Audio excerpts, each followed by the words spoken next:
Ayo hiha kikmat trong phi Doni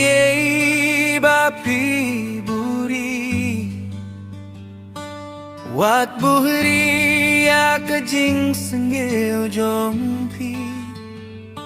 Shaya kaban mi shaba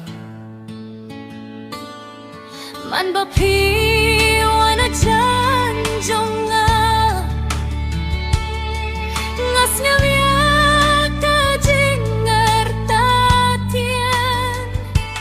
Henry lada pipli kadonu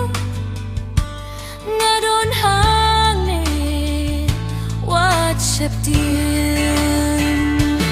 Ong haka donu jong pi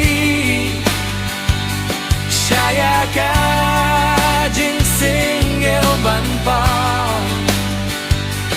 Wat septin ban stang no minta Shaka jenggiet ban edao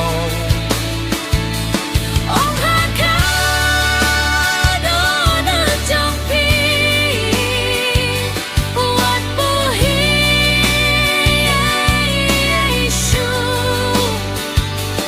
Lada pipli kadonu jong pi